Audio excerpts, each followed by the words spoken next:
जय श्री कृष्ण। कल हम लोग गीता के प्रथम अध्याय प्रथम श्लोक पर चर्चा किए थे, जिसमें धृतराष्ट्र पूछते हैं संजय से कि युद्ध भूमि में मेरे और पांडु के पुत्र क्या कर रहे हैं। तो आज दूसरा श्लोक है, इसमें संजय बताएंगे। संजय उवाच दृष्टातु पांडवानिकं व्यूढं दुर्योधनस्तदा आचार्यमुपसंगम्य राजा वचनम ब्रावीत। संजय बोलते हैं, हे राजन, युद्ध भूमि में दुर्योधन पांडवों के व्यू रचना को देख रहे हैं और ये बात जा करके गुरु द्रोणाचार्य को बताते हैं। इसका मतलब सबसे पहले इसमें क्या करते हैं दुर्योधन, जो पांडवों का व्यू रचना है वो कैसे आकर के खड़े हैं, युद्ध के लिए कैसे तैयार हैं, वो चीज देखते हैं। कौन देखते हैं? दुर्योधन देखते हैं। और ये बात जा करके किसको बताते हैं? गुरु द्रोणाचार्य को। यहाँ पे जो संजय है, संजय को दिव्य दृष्टि प्राप्त है। इसका मतलब वो युद्ध भूमि से दूर होते हुए भी हर चीज को अपने आंखों से, अंतर आंखों से देख सकते हैं और उसको जो देखते हैं वही बताते हैं धृतराष्ट्र को। हम लोग देखें अभी के समय में दिव्य दृष्टि का मतलब क्या हुआ। तो जो लोग अच्छे से पढ़ाई करते हैं, जो बच्चे अच्छे से पढ़ाई करते हैं, अच्छे माहौल में रहते हैं और आगे इसी तरह से बढ़ते हैं, तो उनको दिव्य दृष्टि प्राप्त होता है। दिव्य दृष्टि का मतलब क्या कि जिस माहौल में हम हैं, हमारा जो नेचुरल दृष्टि है, जो दो आंखें मिली है, ये क्या देखती है? सिर्फ वही चीजें देखती है जहाँ पे हम रहते हैं। अगर हम गंदे क्षेत्र में रह रहे हैं, माहौल अच्छा नहीं है, तो हमारा मन भी वैसा ही विकसित होगा जो आंखें देखती है।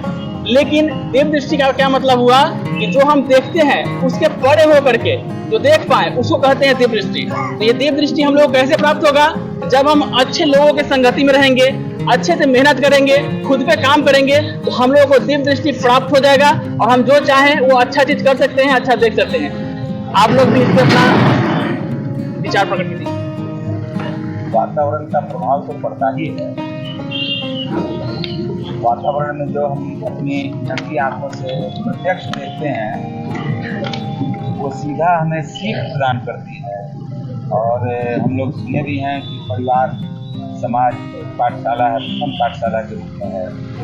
तो हमें अपने दैनिक जीवन के वातावरण को बेहतर बनाना होगा ताकि हमारे बच्चे उसे प्रत्यक्ष रूप से देखकर सीख सकें और दिव्य दृष्टि की ओर बढ़ सकें। यह जो संजय बता रहे हैं कि दुर्योधन सबसे पहले युद्ध भूमि में जाकर पांडवों के सेना का व्यूह रचना देखते हैं, इसके व्याख्या करने के कई आयाम हो सकते हैं। पहली बात तो ये कि अगर कहीं युद्ध की स्थिति है या वैसा कोई वातावरण बन रहा है जहां हमें सूझबूझ से काम लेनी है, तो सबसे पहले हमें दुश्मन पक्ष के शक्ति के विषय में शांतिपूर्वक विचार करना चाहिए कि इनके पास क्या शक्ति है। उतावलेपन में हमें कोई काम नहीं करनी है। वही काम वहाँ दुर्योधन कर रहे थे। अब इसके दूसरे आयाम है बच्चों के लिए। यहाँ पर परीक्षा को आप वहाँ दुर्योधन युद्ध धनुष बाण लेकर के युद्ध करने गए हैं। बच्चे जब अपना पेंसिल कलम लेकर के जब परीक्षा भवन में जाते हैं तो वहाँ उनको भी जो है पूरे ध्यान पूर्वक पहले प्रश्न हल करने के पहले उनको ध्यान से प्रश्न पत्र को देखना चाहिए। पूरा गहरी श्वास लेकर शांत भाव से सारे प्रश्न को समझना चाहिए। उसके बाद तब जाकर के उनको परीक्षा देना चाहिए। इसका हम विद्यार्थियों के जीवन में इसका क्या लाभ मिलेगा विद्यार्थियों को, इसको हम इस दृष्टि से भी व्याख्या कर सकते हैं। दृष्टि दिया गया था और उसके आधार पर युद्ध भूमि में क्या हो रहा है उस बात को धृतराष्ट्र को बताते थे। परंतु जहाँ तक इस परिवेश की बात है, इस परिवेश में दिव्य दृष्टि का मतलब होता है कि बच्चों को जिस परिवेश में रह रहा है, जिस वातावरण में है, उस वातावरण के आधार पर ही अनुभव के आधार पर, समझ बूझ के आधार पर अपने काम को करना चाहिए। और जहाँ तक दुर्योधन की रणभूमि में जाकर मुआयना करने की बात है, वो दुर्योधन जो है वो उस तरह से भी मुआयना अपने अनुभव के आधार पर युद्ध भूमि में नहीं कर पाता था। और अपने मरने के अंतिम समय पर जब आया था तब यही बात उसने कहा था कि मैं अपने युद्ध भूमि का संचालन सही ढंग से नहीं कर सका। 3 बात का युद्ध भूमि का संचालन सही ढंग से नहीं कर सका, और अपने माता के बात को नहीं मान सका। तो बच्चों को चाहिए कि कोई भी काम करने के पहले उसकी मुआयना, उसकी समझ बूझ पूरी तरह से कर लेना चाहिए।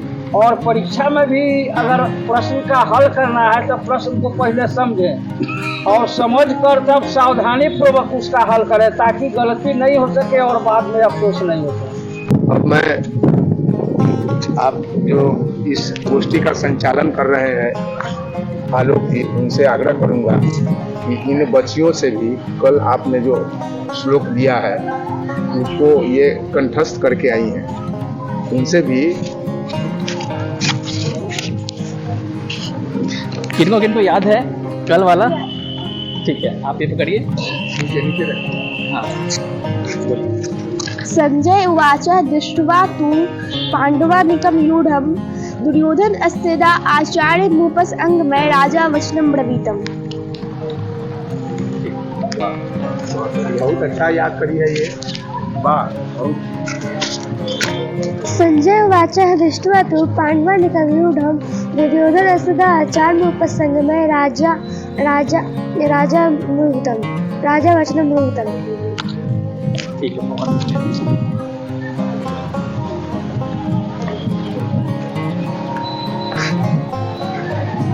हम लोग जो ये गीता पाठ कर रहे हैं इसको अपने जीवन में उतारना है। ऐसा कहा जाता है, धारण करे तो धर्म है वरना कोरी बात, सूरज उगे प्रभात है वरना अंधेरी रात। अगर हम इसको अपने जीवन में धारण करते हैं तभी इसका अर्थ निकलता है, मतलब निकलता है। अगर इसको हम धारण नहीं कर पाए तो ये सिर्फ पढ़ते रह जाएंगे, जैसे किताबों को पढ़ते हैं, और इसका जो सही अर्थ है, जो सही बनाया गया है, जो हमको जीवन को बदलने के लिए है, वो हम नहीं बदल पाएंगे। तो आज का दूसरा श्लोक समाप्त होता है। आज के लिए बस इतना ही, फिर अगले दिन मिलते हैं तीसरे श्लोक के साथ। जय श्री कृष्ण।